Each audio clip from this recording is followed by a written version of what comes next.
ရှင်ချင်းမှာတော့အချင်းပေါက်တဲ့ကောင်မလေးရဲ့အကြောင်းကိုတင်ဆက်ပြန်ဖြစ်ပါတယ်ရှင်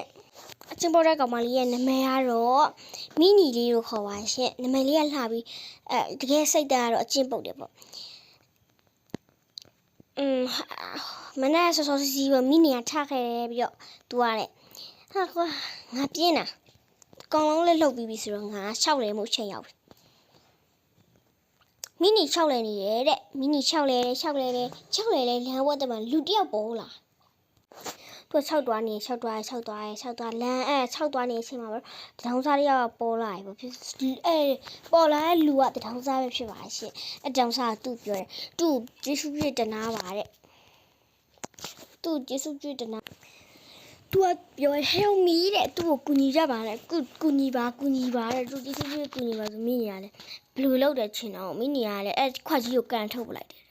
ဟာငါနေလို့နေလို့မြချမ်းတောင်စားမဟုတ်ငါတို့ချမ်းတာကြည့်လားတော်ငါနမလာနဲ့ငါနေဆောက်ခုံမြည်ရှင်သိလား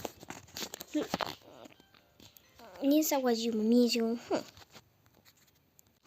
ရှုပ်ပါနိုင်ချင်းခေလိုက်သွားမယ်တူတူတူ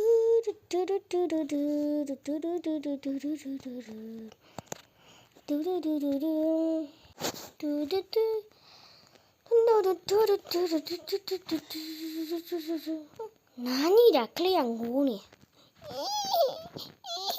나니야 나ဒီလိုကန်ထုတ်ဝေးလောက်မလားခဲ့ပဲရ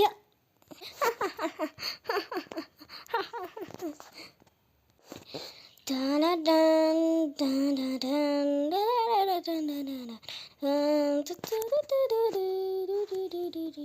စပိန်ဆိုတာမတည့်ရပြီးစီးရတယ်ဟာရောက်ရင်းတော့ကားလာတယ်လဲစပိန်ဆိုတာဒီလိုမတည့်ရစီးရတယ်ဟာအဲ့ဒါကိုတယောက်မှနားမလည်ကြဘူး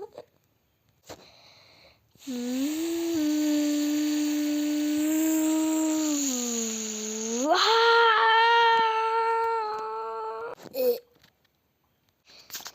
ဗီဒီယိုလေးအစလေးဆုံးထိကြည့်ပြီးတဲ့အတွက်အားလုံးကျေးဇူးတင်ပါတယ်တခုမမေ့ခဲ့နေဘူးเนาะဗီဒီယိုလေးခက်ကြည့်မှုလည်းမမေ့ကြနဲ့နောက်ပြီးကြရင် subscribe လုပ်ခဲ့ဖို့လည်းမမေ့ကြနဲ့မှာအားလုံးပဲ bye bye